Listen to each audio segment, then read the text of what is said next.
Hello, social workers, mental health professionals, and change agents. Welcome to another episode of season 8 of the Social Work Grants podcast. I'm your host, Bash Moreno. Saludos a todos. Greetings, everybody. Thank you for tuning in, tapping in wherever you are watching or listening to this podcast. I appreciate the love support. Gracias a todos por su apoyo. Wherever you're listening from, or you watching uh, YouTube. Um, Again, just shout out everybody that's been rocking and supporting for these last 4 years as we continue season 8 of the podcast. I want to be intentional this year, or not only interview social work entrepreneurs, because we got to be about our money this year, 2024. And however, I did wanted to interview MSW students, current MSW students, because I feel like I'm out the loop.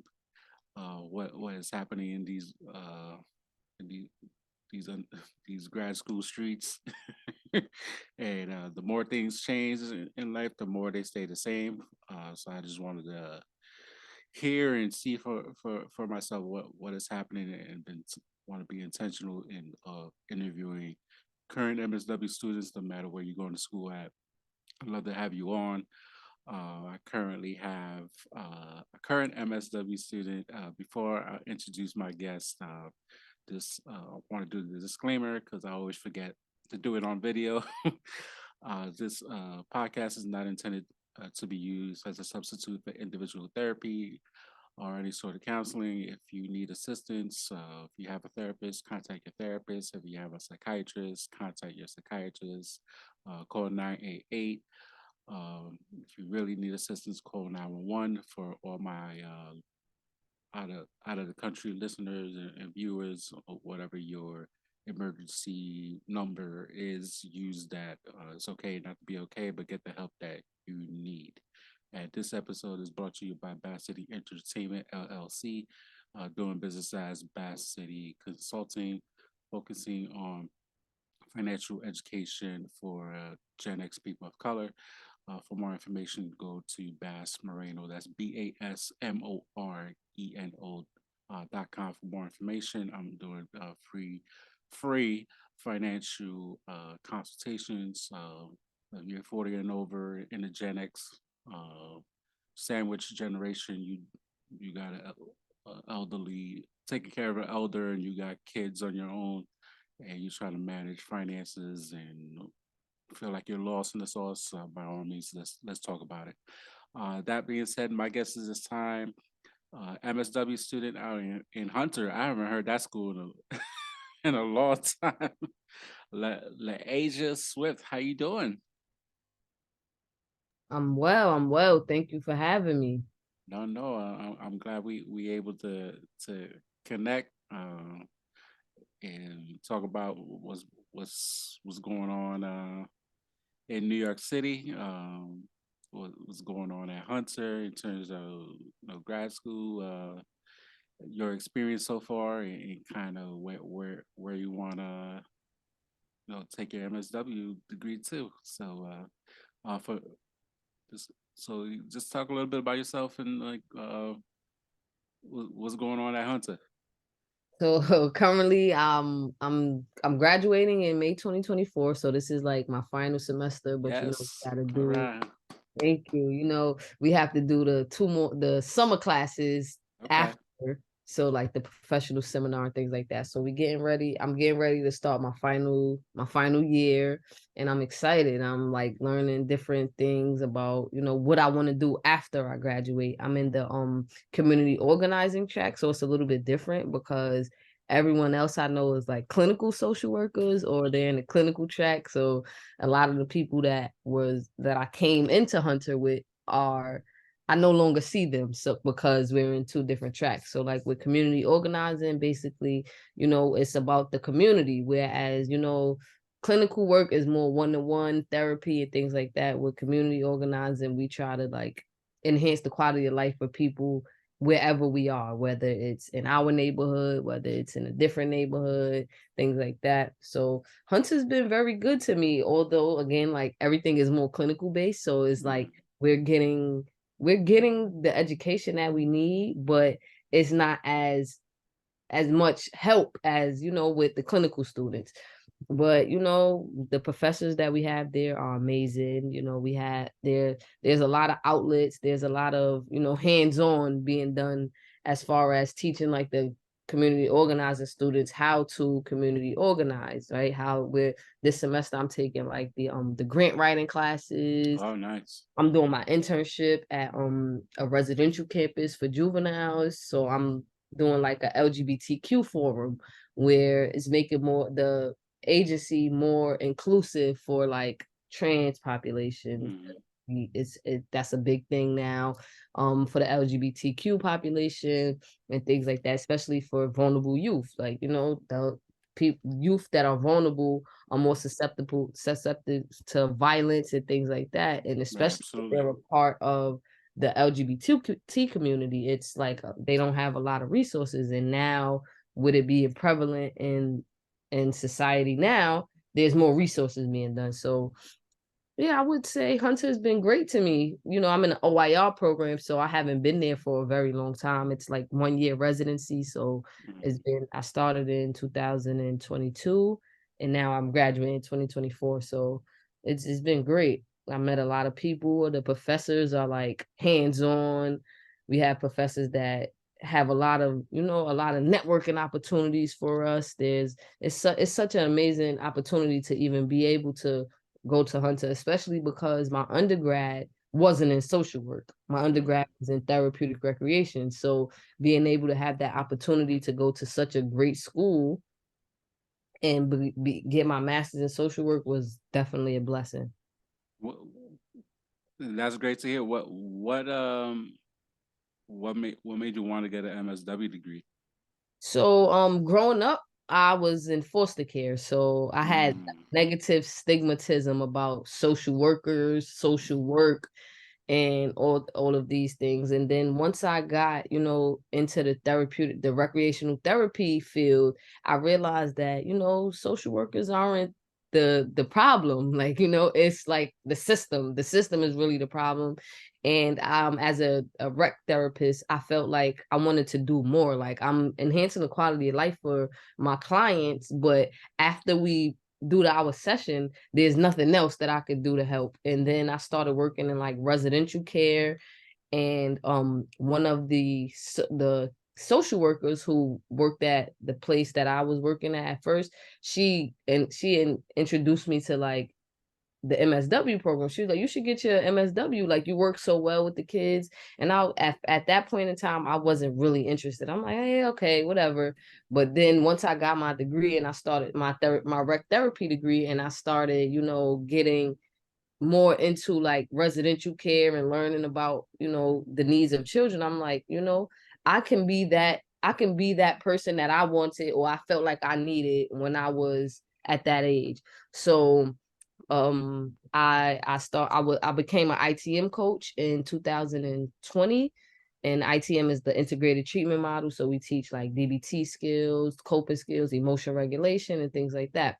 And as I was working in residential care and learned about, learned ITM, I was like, social work doesn't sound bad. And I could change that stigma that I have where I'm like, yeah, the social workers are like the worst people in the world. They took me away from my mom and, things like that. And I realized that social workers actually help.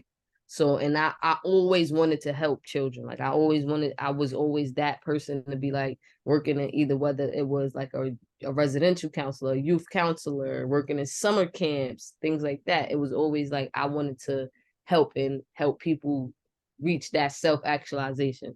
So once I found out about Hunter, and my supervisor, her name is Natasha Agard, she kind of influenced me like, hey, you should go try for your master's degree, and in 2021 my great grandmother died and she passed away, and it pushed me to want to grab another degree, do more, make her proud again from from after her passing. So I applied to Hunter.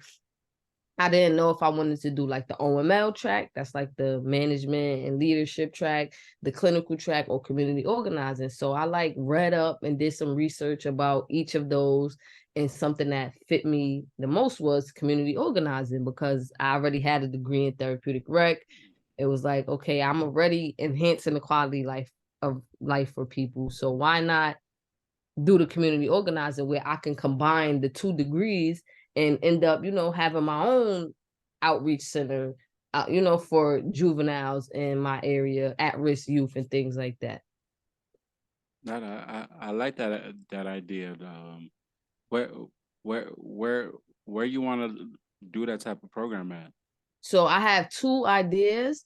One is in Baltimore, because during research I see that a lot of the negative influences and a lot of things are happening with juveniles in Baltimore right now. And then it's either in my old neighborhood in Brooklyn. So, and where I grew up at, like right now in New York City, period, there's like a high rate of juvenile crimes, right? There's a lot of teenagers and adolescents getting into trouble, whether it's gun violence, or a lot of teenagers and youth are ending up dying, or, in trouble because they don't have the resources that they need to, stay out of the trouble. So it was either Baltimore, which I really don't know much about, but through research, I see that Baltimore has a high need, or in New York City. So I would probably try to, base that community organizing, that outreach center in Brooklyn first. And then once I got it down packed in Brooklyn, try to branch out to other states and use my influence to help other people. No, both areas are such a need for services, and I know being I only live like well now I only live about an hour and some change from Baltimore, and been down there a couple of times and kind of see what the mayor's been trying to do now. So there's definitely still a need down there, but just like I said, New York in general is definitely uh, a huge need, and there's a lot happening in New York currently. Not I always look on on Instagram. It's just like New York is always like something crazy happening. Every day. Every day is something new. You know, it don't help the even the mayors just acting acting a fool. And it's just Mm-hmm. it's a hot mess. It's all over the media. And that's another thing, like with the media plays a big part in the decision making for these youth and for Mm, people in general. Like the media shows all the negative things, but it has yet to, like, embrace all the positivity that goes on in these communities and things like that. right. I then you just offline you had mentioned that something to do with part of your community organizing idea has something to do with hip hop. Can you explain more about that? Yeah, so what I plan on doing is, I plan on providing, hip hop therapy in this outreach center. I've been doing, like, research, getting taking these classes so I could facilitate hip hop therapy programs, because I feel like music has always been a big part of my life. Like growing up, that was my coping mechanism. If I was sad, or if I was angry, or whatever emotions I had, I would either listen to music, write music, or just, I used to play the cello as well. So Mm, it's music has always been a part of me. So I feel like a way to communicate and engage with youth nowadays is through the music. Like, we have these young people who look up to the rappers and like, oh, I want to be like that rapper, or they're doing negative things because they feel like that's what needs to be, when hip hop has a wide, a mm, wide variety. So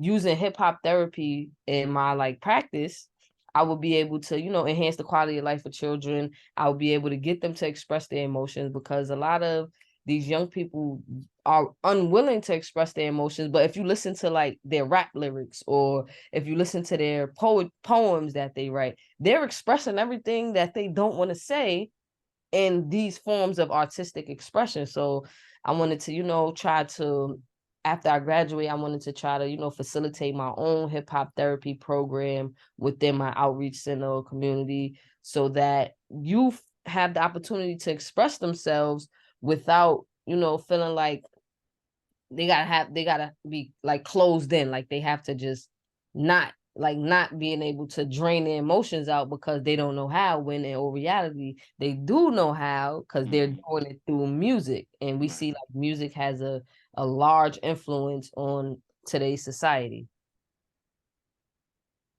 Yeah. No, I love that idea. And shout out to the creator of hip hop therapy, Dr. Edgar Tyson. May he rest in peace.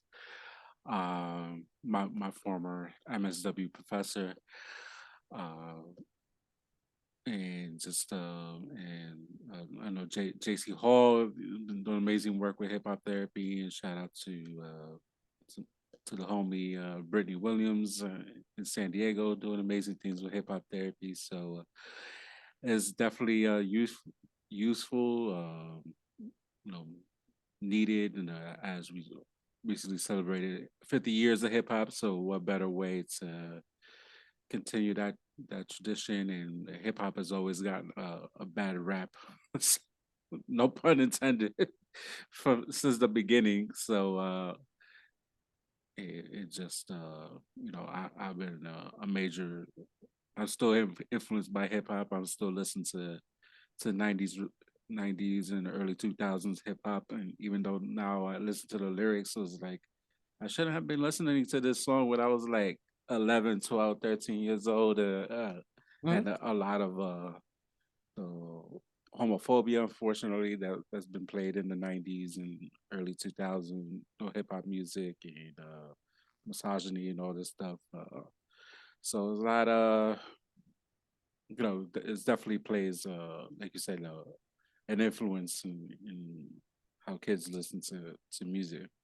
Definitely. And if we could just change that narrative by not, stigmatizing rap and use it as a therapeutic modality, it would enhance everybody's quality of life. Cause again, like right now they have the Rap Act, which is like a law that's trying to be passed so that artists who have music and they're not getting like penalized for their lyrics, right? Like with the the Young Thug case and things like that, where their music is being used against them. So if we provide this hip hop therapy program as a modality, then kids who have like who are diagnosed with like depression or any type of behavioral disorders, they're not being penalized for using hip hop as a therapeutic modality where they're able to express themselves.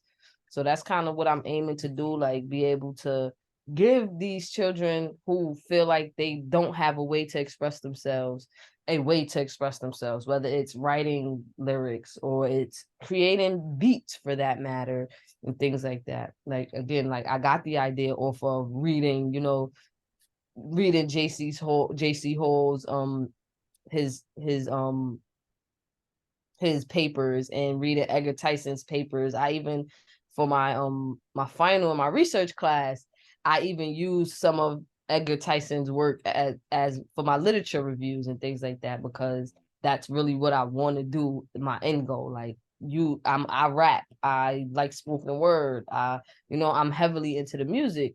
So I don't want to be a rapper, I want to do more than just rap. Like I want to help people heal through music. I like that, especially when if I remember correctly, when he first started, he was out in Miami and Dade County area doing hip when he first started doing the hip hop therapy. So it's kind of full circle from what you're trying to do. So definitely good. Best of luck with that. As you gear towards walking down that aisle and getting that MSW degree, and your passion of what you want to do is definitely needed, and wherever you go. Oh, thank you. Um, so like we mentioned, like hip hop, like the obviously hip hop and just rap music has played a major part in both our lives. Like kind of like what like what do you think would be like a barrier for you to kind of like you know, get something that started or like get it off the ground? Because I know just in the past like MSW schools, obviously you need to build your own program, and it's like they, they don't teach us about like different funding sources, or at least how to get our own funding for businesses, or then there's taxes involved. They don't like teach us about how to file taxes, or in terms of business. So like what kind of have you like thought about that stuff, or is that something that's been discussed in any of your classes you've taken? So actually, once the semester start, I'm taking a grantsmanship or proposal writing class. So I'm glad you brought that up because that was something I also was thinking about. I've been since undergrad, I've been thinking about opening my own outreach community center, and the barriers I had was like again trying to find funding or trying to find people that are passionate about it as I am, because it's hard to have all these ideas and bring it into life without having support. So like some barriers I think would like, yes, finding funding, finding a place, like, a place that would support that's big enough or that's accessible for everyone. But I'm happy that I'm taking like the grantsmanship of proposal writing class so I can be able to, you know, write these grants or write my business proposal and learn how to do these things. In school, I'm actually learning how to, well, I'm already in my ITM as my job. I'm learning how to facilitate groups. So that's helping me. But I feel like another pushback I would have is the stigma of hip hop. So Mm, me being a black woman that's a part of the LGBT community, a lot of people might have pushback against that. Like, oh, you have I have these stigmas to me, and I wouldn't probably get, people to support it. But again, through like the classes I'm doing, like with my community organizing class, I'm learning how to strive through those things. Like, so all the barriers I would have, I can also find ways to overcome those barriers with the support that I'm getting, with what I'm learning, with the networking opportunities that I'm gaining from school and from working in different various, environments in New York City. So I feel like the barriers are good in a way because it's helping me push through them. So even mm, the things that I'm thinking about, like what you said about as far as like the funding and how to write off taxes and things like that, I'm taking classes so that I can learn that, and these classes are available to me through school.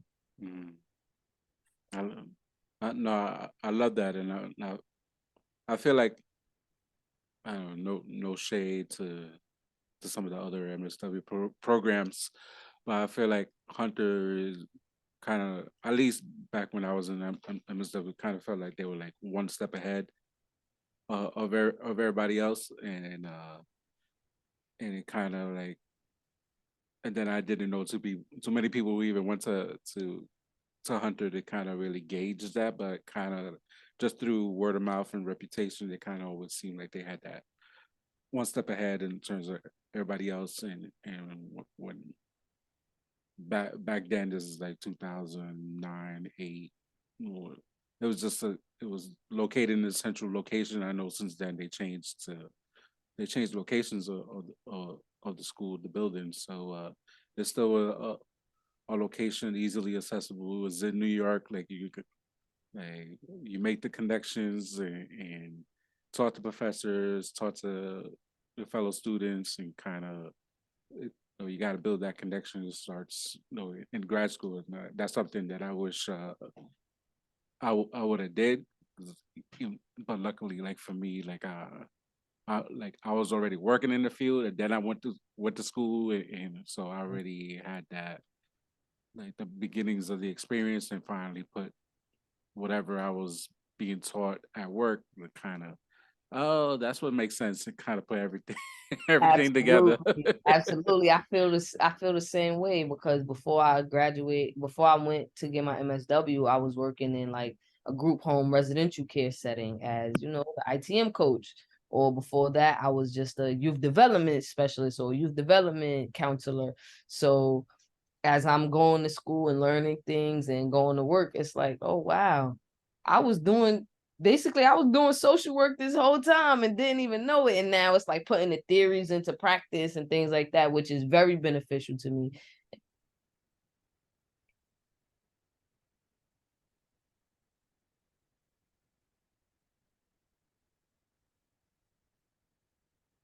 I can't hear you. The sound just went.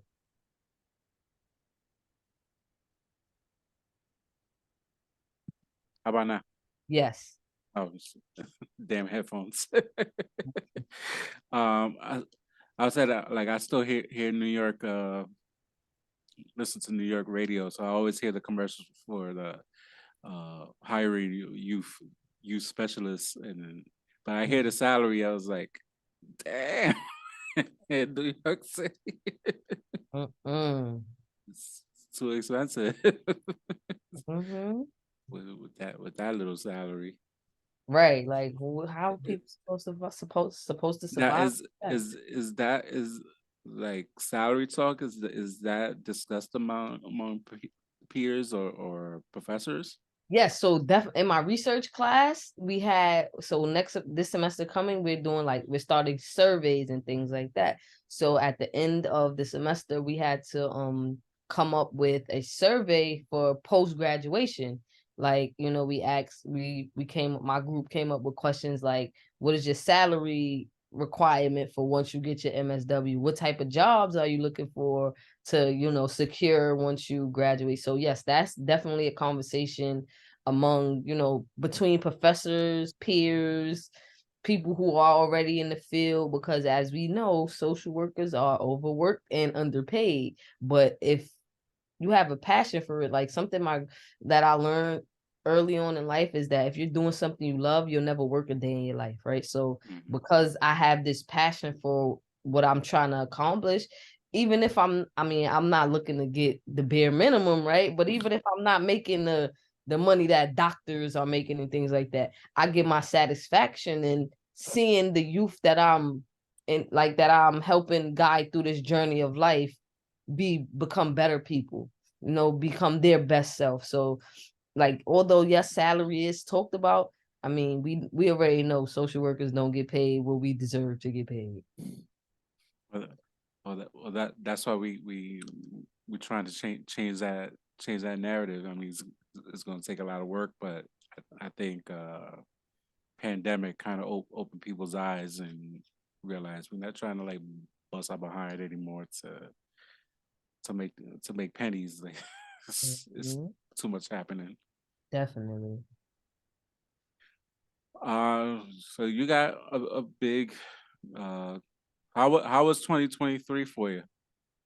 It was stressful, but I pushed through, like, being, grad school, working full time, school full time. It was a lot to navigate through, but again, I have an end goal, so it's like I know what I want. I know where I want to see myself in the next 5 years. So just push through. And also, like, my teachers were a great support. Like, I had teachers who like pushed me through it. They gave me confidence, like they helped me, like, after I would write my papers or do my presentations, they like pushed me through and was like, yo, they even was asking me things like, are you thinking of getting your DSW, or things like that? And I'm like, I never thought about it, but it's something to look into. But it's like, I don't know. So 2023 was a year of a learning experience for me. I would say it was a very good learning experience because I learned so much, especially with overcoming, still grieving the death of my great grandmother, still, having these traumas that I'm working through. I started therapy in 2023. I never did therapy in my entire life until 2023. So it was a great learning experience. And I'm just ready to conquer 2024, I could say. And that's awesome. That's awesome. And I'm sorry about your great grandmother. Like, how do you how do you deal with that? Do you like you're grieving because I'm grieving losses myself from 2020, and like I'm now like addressing that. And like, how do you deal with loss while working full time and going to school full time? How do you You what's know, what's your self care look like? what's the craziest thing? I created a song, like I wrote a song to be able to get through like the dealing with the death of my great grandmother. So I wrote a song for her. It took me from the day I was in the hospital that she passed away till I want to say about 2 weeks after her, before 2 weeks before her two-year death date. And I used hip hop and created a song and uploaded it to Apple Music, Spotify, all streaming platforms, because that was my way of therapy. That was my way of healing. Like I would try to talk to therapists, and I felt like after I go to therapy and I was crying for an hour and expressing myself and being vulnerable, I still felt the grief. Like I still felt a huge weight on my shoulder. But after I completed that song that I wrote for my great grandmother, it felt good. Like I felt like, and then every day I listen to the song every day, probably about 4 or 5 times a day.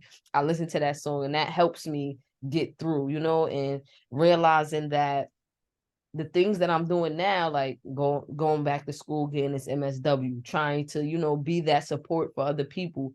Those are the things that make her proud. And now she's looking at me from above and like, telling me like, keep going. I'm so proud of you. I'm happy for you. So that's my way of dealing with it, dealing with the grief of that is through music. Mm.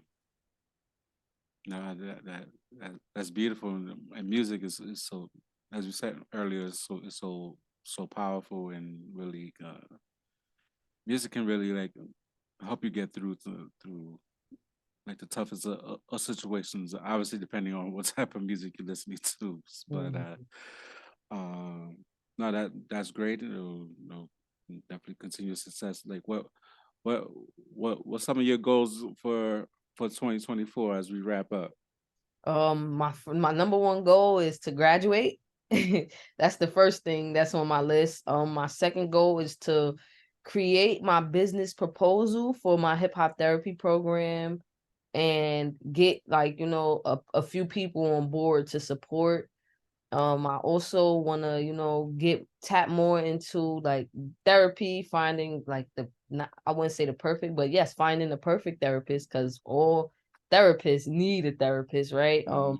So those are like my three goals, graduating is number one.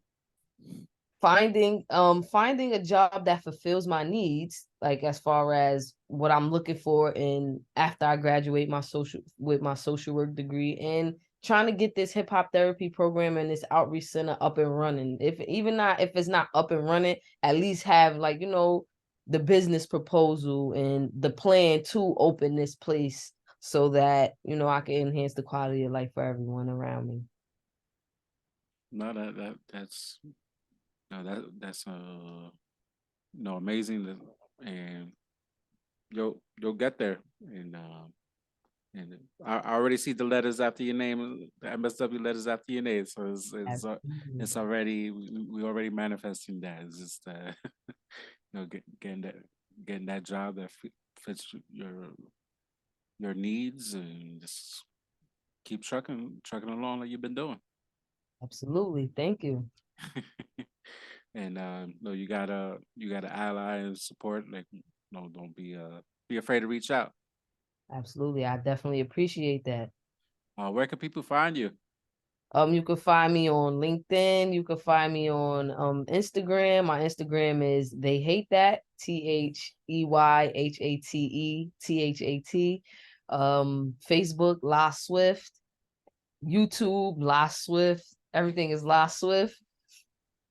You can also find me outside. Like I'm outside. I'm very, I'm very outgoing. I'm at these rallies. I'm at different networking things, so you can find me anywhere, and don't be afraid to, say hello if you see me, because I don't bite. Awesome. No, thank you for your time, and best wishes, and keep up the great work. Thank you so much. I definitely appreciate you. And I appreciate this opportunity. Absolutely.